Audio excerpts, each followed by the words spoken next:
नमस्कार। आकाशवाणी से प्रस्तुत है समाचार प्रभात।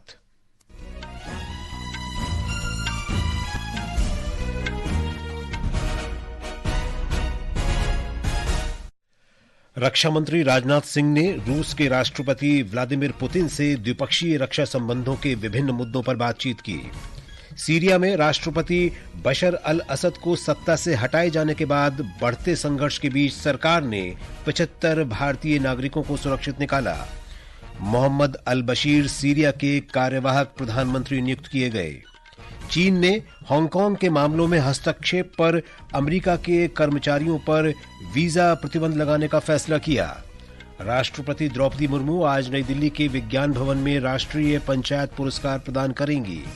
और हांगकांग में वर्ल्ड स्क्वॉश टीम चैंपियनशिप के प्री क्वार्टर फाइनल में आज भारतीय महिला टीम का मुकाबला ऑस्ट्रेलिया से।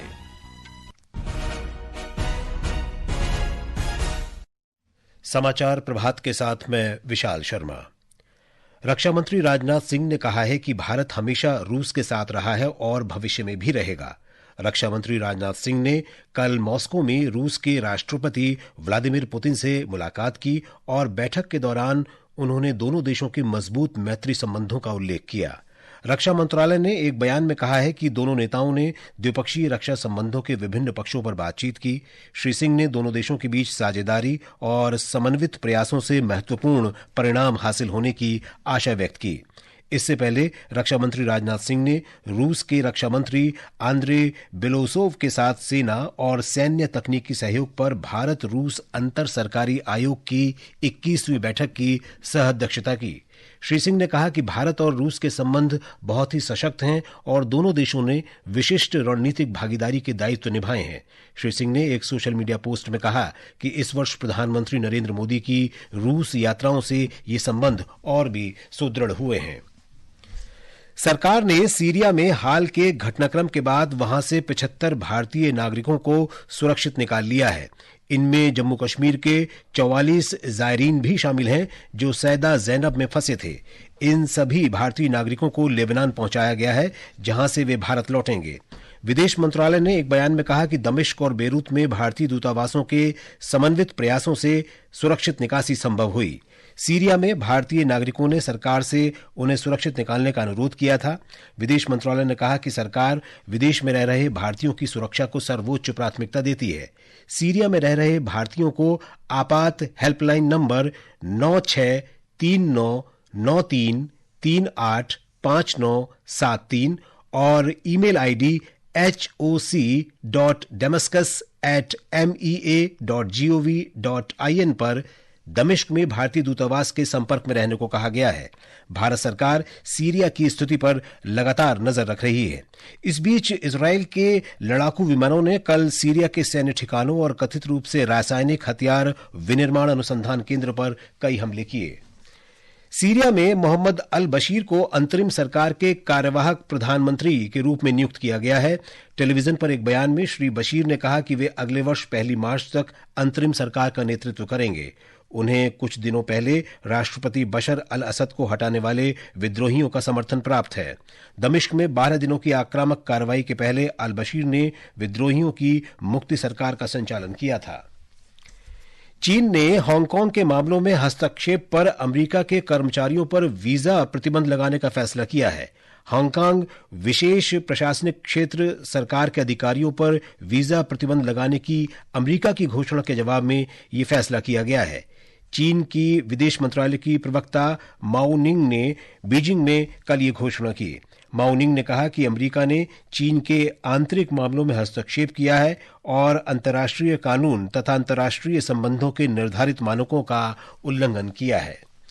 ये समाचार हमारी वेबसाइट www.newsonair.gov.in और हमारी news on AIR mobile app पर भी उपलब्ध हैं। राष्ट्रपति द्रौपदी मुर्मू आज नई दिल्ली के विज्ञान भवन में राष्ट्रीय पंचायत पुरस्कार प्रदान करेंगी। इस वर्ष जमीनी स्तर पर शासन और सामुदायिक विकास की व्यापक उपलब्धियों को दर्शाते हुए विभिन्न श्रेणियों में कुल 45 व्यक्तियों को पुरस्कार के लिए चुना गया है। समारोह के दौरान पंचायती राज मंत्री पुरस्कार विजेता पंचायतों की नवाचारी और प्रभावी कार्य प्रणालियों पर एक पुस्तिका का अनावरण करेंगे। मंत्रालय ने एक वक्तव्य में बताया कि इन पुरस्कारों का उद्देश्य अन्य पंचायतों को श्रेष्ठ कार्यप्रणाली अपनाने के लिए प्रेरित करना और ग्रामीण भारत के समग्र विकास में योगदान देना है। प्रधानमंत्री नरेंद्र मोदी आज नई दिल्ली में अपने आवास पर महान तमिल कवि और स्वतंत्रता सेनानी सुब्रमण्या भारती की संपूर्ण रचनाओं का संग्रह जारी करेंगे। श्री भारती के लेखन ने लोगों में देशभक्ति की भावना और भारतीय संस्कृति तथा देश की आध्यात्मिक विरासत को आम लोगों तक पहुंचाया। उनकी संपूर्ण रचनाओं का 23 खंडों का संग्रह सीनी विश्वनाथन द्वारा संकलित और संपादित किया गया है। प्रधानमंत्री नरेंद्र मोदी आज वीडियो कॉन्फ्रेंस के माध्यम से स्मार्ट इंडिया हैकेथॉन 2024 के फाइनल में युवा नवाचारियों से बातचीत करेंगे। केंद्रीय शिक्षा मंत्री धर्मेंद्र प्रधान देश के 51 केंद्रों में आयोजित इस 7वें हैकेथॉन के ग्रैंड फिनाले का वर्चुअली उद्घाटन करेंगे। फाइनल में विद्यार्थियों की 1300 से अधिक टीमें भाग लेंगी। एक रिपोर्ट। स्मार्ट इंडिया हैकेथॉन दैनिक जीवन में आने वाली प्रमुख समस्याओं के समाधान का मंच उपलब्ध कराने की राष्ट्रव्यापी पहल है। इसके माध्यम से चुनौतियों के नवाचारी समाधान की क्षमता विकसित होती है। शिक्षा मंत्रालय और अखिल भारतीय तकनीकी शिक्षा परिषद नवाचार, उद्यमिता और रचनात्मक को बढ़ावा देने के लिए एक साथ इन 51 केंद्रों पर हैकेथॉन का आयोजन कर रही है। इस वर्ष 54 मंत्रालयों, विभागों, राज्य सरकारों और उद्योगों द्वारा 250 से अधिक समस्या विवरण सौंपे गए हैं। संस्थान स्तर पर 86,000 टीमों ने हैकेथॉन में भागीदारी की और इन संस्थाओं द्वारा राष्ट्रीय स्तर की प्रतिस्पर्धा के लिए लगभग 49,000 विद्यार्थियों की टीमों की अनुशंसा की गई। समाचार कक्ष से जया भारती। हैदराबाद में भारतीय प्रौद्योगिकी संस्थान हैदराबाद और वर्धमान इंजीनियरिंग कॉलेज कुछ ही देर में शुरू हो रहे 7वें स्मार्ट इंडिया हैकाथॉन के ग्रैंड फिनाले की मेजबानी कर रहे हैं। देश भर के 57 टीम के लगभग 400 भागीदार हैकाथॉन के 36 घंटे लंबे सॉफ्टवेयर सत्र में शामिल हो रहे हैं। राष्ट्रीय प्रौद्योगिकी संस्थान एनआईटी श्रीनगर आज सुबह शुरू हो रहे 2 दिन के स्मार्ट इंडिया हैकाथॉन 2024 के ग्रैंड फिनाले की मेजबानी कर रहा है। एनआईटी श्रीनगर में ग्रैंड फिनाले की तैयारियां पूरी हो चुकी हैं और 1 घंटे का उद्घाटन सत्र आज सुबह शुरू हुआ। मध्य प्रदेश में आज गीता जयंती पर गीता पाठ का विश्व रिकॉर्ड बनाने का प्रयास किया जा रहा है।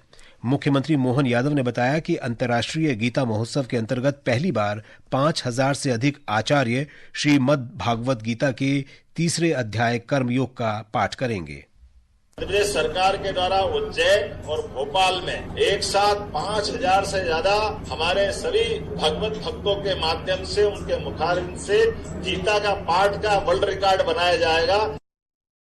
प्रदेश सरकार 8 से 12 दिसंबर तक गीता महोत्सव मना रही है। मध्य प्रदेश में आज से अगले वर्ष 26 जनवरी तक मुख्यमंत्री जन कल्याण अभियान चलाया जाएगा। अभियान के दौरान लाभार्थियों को केंद्र और राज्य सरकार की लाभार्थी केंद्रित योजनाओं से लाभ उठाने का अवसर मिलेगा। एक रिपोर्ट।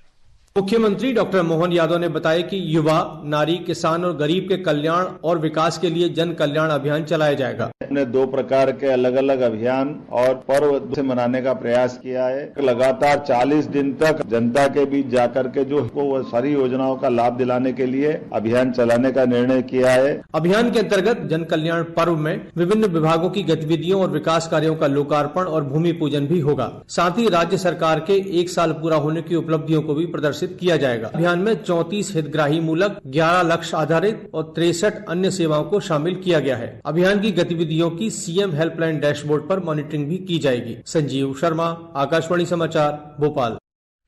जयपुर में राजस्थान वैश्विक निवेश सम्मेलन आज संपन्न हो रहा है। समापन सत्र से पहले आज सूक्ष्म और लघु और मध्यम उद्यम सम्मेलन आयोजित होगा। 3 दिन के इस निवेश सम्मेलन में लगभग 35 देशों के 5,000 से अधिक निवेशकों, व्यापार संगठन के प्रतिनिधियों और विशेषज्ञों ने भाग लिया।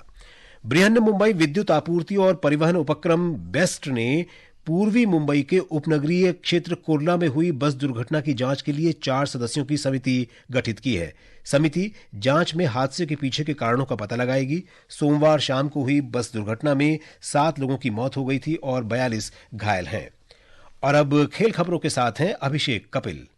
वर्ल्ड स्क्वैश टीम चैंपियनशिप के प्री क्वार्टर फाइनल में आज भारतीय महिला टीम का मुकाबला ऑस्ट्रेलिया से होगा। यह मैच भारतीय समय के अनुसार सुबह 9:30 बजे हांगकांग में खेला जाएगा। भारतीय टीम ने कल इटली को हराकर प्री क्वार्टर फाइनल में जगह बनाई। भारतीय पुरुष टीम का मुकाबला प्री क्वार्टर फाइनल में मलेशिया से होगा। यह मैच दोपहर 12 बजे से शुरू होगा। उधर फिडे विश्व शतरंज चैंपियनशिप में भारतीय ग्रैंड मास्टर डी गुकेश आज सिंगापुर में मौजूदा चैंपियन डिंग लीजेन के साथ 13वीं बाजी खेलेंगे। यह मुकाबला दोपहर 2:30 बजे से शुरू होगा। क्रिकेट की बात करें तो भारत और ऑस्ट्रेलिया के बीच एक दिवसीय महिला क्रिकेट श्रृंखला का तीसरा और अंतिम मैच आज पर्थ में खेला जाएगा। मैच सुबह 9:50 से शुरू होगा। वहीं बैडमिंटन में ट्रिसा जॉली और गायत्री गोपीचंद की भारतीय महिला जोड़ी आज से चीन के हांगचाओ में शुरू हो रहे BWF वर्ल्ड टूर फाइनल्स में देश का प्रतिनिधित्व करेगी। मौसम विभाग ने तमिलनाडु, कराईकल, पुदुचेरी, तटवर्ती आंध्र प्रदेश, यनम और रायलसीमा के कुछ स्थानों पर आज तेज वर्षा का अनुमान व्यक्त किया है। विभाग ने बताया कि देश के पश्चिमोत्तर, मध्य और पूर्वी क्षेत्रों में अगले 2 दिनों में न्यूनतम तापमान में 2 से 4 डिग्री की गिरावट का अनुमान है। राष्ट्रीय राजधानी क्षेत्र दिल्ली में आज सुबह हल्का कोहरा छाया रहा और तापमान में गिरावट दर्ज की गई। इस बीच दिल्ली की वायु गुणवत्ता खराब श्रेणी में बनी हुई है। आज सुबह 6 बजे वायु गुणवत्ता सूचकांक 210 के स्तर पर दर्ज किया गया। ये समाचार आकाशवाणी से प्रसारित किए जा रहे हैं। ताजा समाचार जानने के लिए आप हमारे social media handle x@AIR News Hindi को फॉलो कर सकते हैं। भारत सरकार ने देश भर में 21वीं पशुधन गणना आरंभ कर दी है। सरकारी कर्मचारी आपके घर भी आते ही होंगे। सभी पशुपालक अपने पशुओं की सही जानकारी दें ताकि सरकार आपके लिए बेहतर योजनाएं बना सके। याद रहे, अक्टूबर 2024 से फरवरी 2025 की 21वीं पशुधन गणना में पोल्ट्री, पालतू पशुओं और आवारा पशुओं की कुल 219 नस्लों का डेटा संग्रह किया जा रहा है। कोई भी पशु छूटने ना पाए। मेरे पशु मेरी जानकारी, होगी समृद्ध संपदा हमारी। पशुपालन और डेयरी विभाग द्वारा देश हित में जारी। और अब आज के समाचार पत्रों की सुर्खियों के साथ हैं फरहत नाज। धन्यवाद विशाल। राज्यसभा के सभापति जगदीप धनखड़ के खिलाफ विपक्ष का अविश्वास प्रस्ताव आज के सभी समाचार पत्रों के मुख्य पृष्ठ पर है। नवभारत टाइम्स की सुर्खी है, पहली बार सभापति के खिलाफ अविश्वास प्रस्ताव, 60 सांसदों ने किए दस्तखत। वहीं नवभारत टाइम्स ने विपक्ष के नोटिस पर संसदीय कार्य मंत्री किरेन रिजिजू के बयान को दिया है। कांग्रेस नेतृत्व और अमरीकी उद्योगपति जॉर्ज सोरोस की साठगांठ के खुलासे से विपक्ष बौखलाया। पंजाब नेशनल बैंक घोटाला मामले में भगोड़े कारोबारी मेहुल चौकसी की 2,565 करोड़ की संपत्ति बेची जाएगी। राजस्थान पत्रिका के अनुसार विशेष PMLA अदालत ने दी अनुमति। विश्वविद्यालयों दाखिलों में पेशेवर अनुभव को मिलेगी तरजीह। राष्ट्रीय सहारा ने इसे बॉक्स में देते हुए लिखा है, अब कार्य अनुभव का लाभ विश्वविद्यालयों के पाठ्यक्रमों में दाखिले के समय आएगा काम। दिल्ली में अवैध बांग्लादेशियों के खिलाफ विशेष अभियान चलाया जाएगा। हिंदुस्तान के अनुसार उपराज्यपाल ने मुख्य सचिव और पुलिस आयुक्त को कार्रवाई के लिए दिए निर्देश। धन्यवाद फरहत। और अब अंत में मुख्य समाचार एक बार फिर। रक्षा मंत्री राजनाथ सिंह ने रूस के राष्ट्रपति व्लादिमीर पुतिन से द्विपक्षीय रक्षा संबंधों के विभिन्न मुद्दों पर बातचीत की। सीरिया में राष्ट्रपति बशर अल असद को सत्ता से हटाए जाने के बाद बढ़ते संघर्ष के बीच सरकार ने 75 भारतीय नागरिकों को सुरक्षित निकाला। मोहम्मद अल बशीर सीरिया के कार्यवाहक प्रधानमंत्री नियुक्त किए गए। चीन ने हांगकांग के मामलों में हस्तक्षेप पर अमेरिका के कर्मचारियों पर वीजा प्रतिबंध लगाने का फैसला किया। राष्ट्रपति द्रौपदी मुर्मू आज नई दिल्ली के विज्ञान भवन में राष्ट्रीय पंचायत पुरस्कार प्रदान करेंगी और हांगकांग में वर्ल्ड स्क्वैश टीम चैंपियनशिप के प्री क्वार्टर फाइनल में आज भारतीय महिला टीम का मुकाबला ऑस्ट्रेलिया से। इसके साथ ही समाचार प्रभात का ये अंक समाप्त हुआ। नमस्कार।